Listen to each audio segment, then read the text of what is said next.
Welcome back to Jim's Jeeps. Today we're going to be taking a look at air conditioning systems in the vehicle. What you can look out for, how to tune yours up for the season. It's getting hot out, get ready for the summer.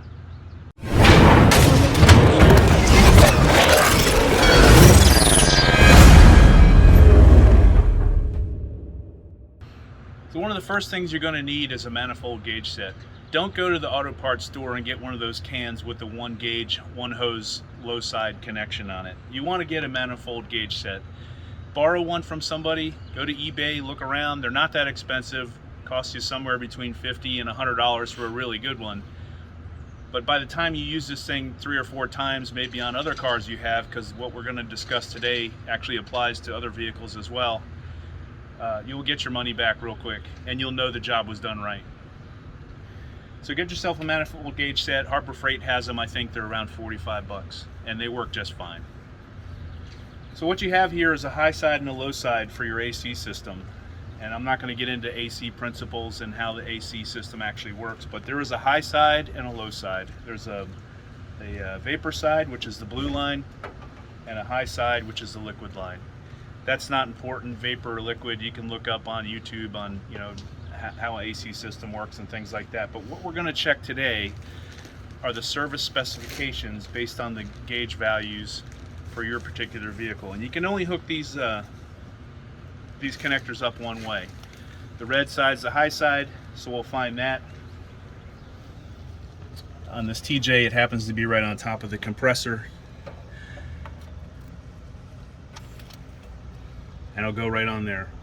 I should also say that these connectors you cannot hook up backwards because the low side is actually smaller than the high side. And the low side on the TJ is back here by the battery on the firewall area. And we'll snap that guy on. So when you go to the store, you'll get a can similar to this. This one happens to be from AutoZone. It's R134A. Do yourself a favor, don't ever put stop leak or anything like that in the AC system. You're really going to ask for problems down the line. Between the orifice tube and or an expansion valve getting clogged up, it's just not worth it. I know it's terrible, it's probably going to cost you a little bit of money, but have it diagnosed if you can't do it yourself and fix it right. The AC is going to end up not working because it's going to get plugged up with all that goop that gets squirted in there. It may work for a little while, but in the long run, you're just going to be a lot worse off. So anyway, this is 134A, pure 134A. And there are 2 kinds of cans now. The older style can had a more of a viper tap or something you had to puncture when you put the little brass valve on the top. These are more like a tire valve now, more like a Schrader valve. You can close the can again, you can remove the tap, and all the refrigerant won't be going all over the place. So, and this is the newer style. It's not a puncture kind. It's just a little stem in there that pushes down on the valve when you connect it. So make sure it's all the way closed, in which case it's screwed out. It'll be higher, and then you can screw the can on.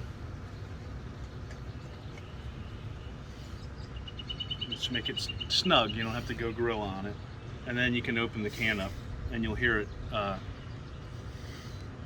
charge the line. So now we have pressure in this yellow line, as we want to add some Freon to the system.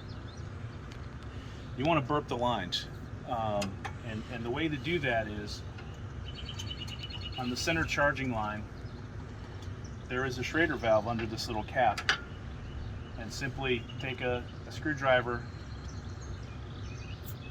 press down on that little tiny stem in the middle for a few seconds, just to get the air out of the line. It's probably trapped from when you hook the can up.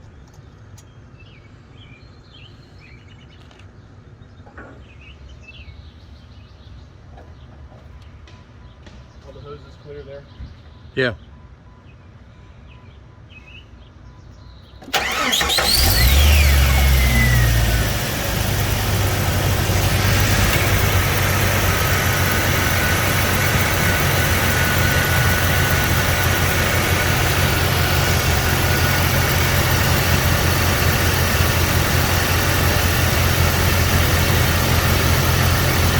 Okay, so now with the vehicle running, we want to note two things. One, that the AC clutch has engaged.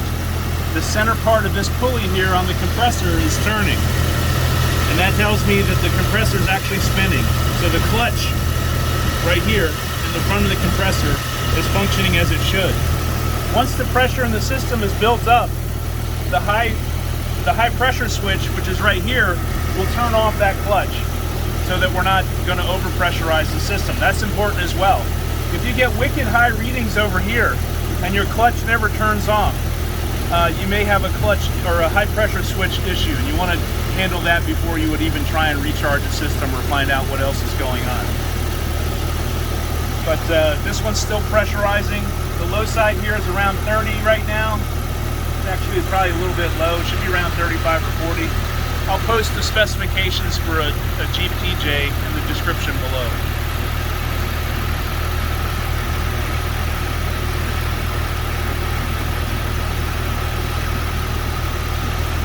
So what I've done is I've gone online and I pulled up the Jeep TJ service manual. This is the Chrysler manual. And you'll find a chart in the air conditioning section. And you'll note that it talks about a low side, high side, and then specific temperatures of the ambient air outside. And today we're about 83 degrees, so I'm gonna go with the 80 degree column. And for at least a 1998 TJ, on the low side, we're looking for 32 to 41 PSI. And I'm only getting 30 on the low side on my gauge. So I think I'm a little bit low. And on the high side, we want between 200 and 260 PSI. And we're just below 200. So this system needs a little bit of refrigerant, and we're gonna add some now.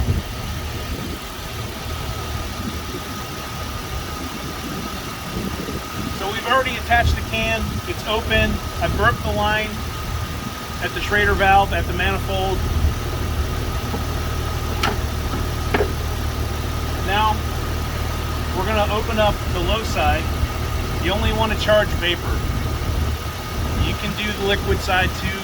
There's a lot of people out there on YouTube that say, oh, it goes faster, turn the can upside down, put the liquid in there. You can do that.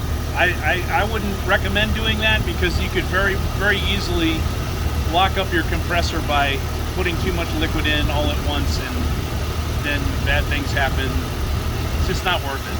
Spend a little bit of extra time, charge the low side, and that's what we're going to do now. And to do that, to open up this circuit, we're just going to turn this blue valve on and let some refrigerant into the system.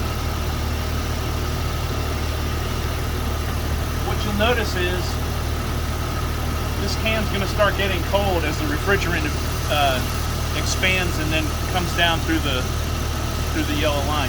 You'll feel the can getting colder. Don't turn this can upside down. Turn the can upside down, you're going to be getting liquid through the line. You don't want that. So just watch our gauge. We've already come up about maybe 4 pounds. We're sitting at about 34, 33 or so. The high side's up above 200.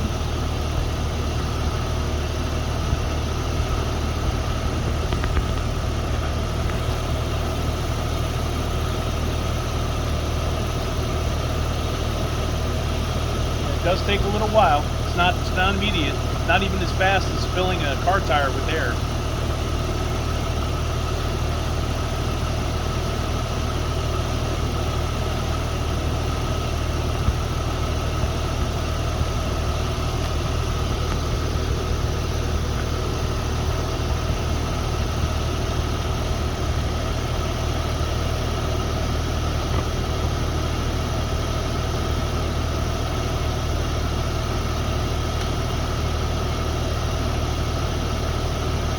So when this is at the specified values, I'll bring you back and we'll take a look and see where we are.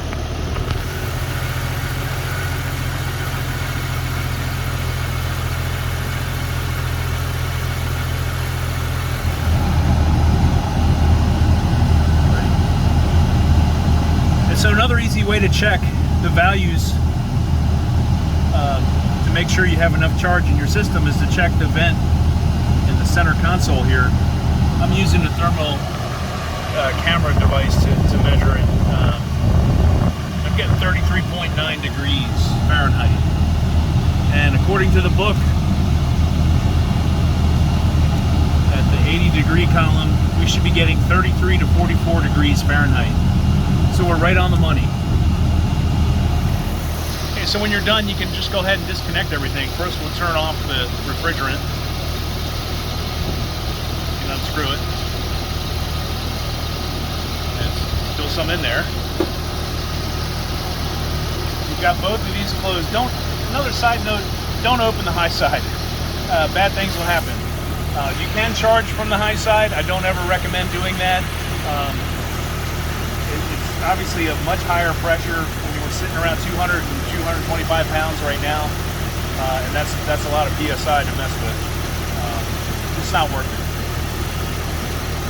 To disconnect the gauges, make sure these are closed. And on my style, you just pull up on the collar,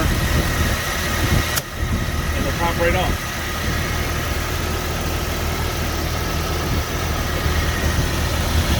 Make sure you put the caps back on as well. Find the high side cap. You don't have to.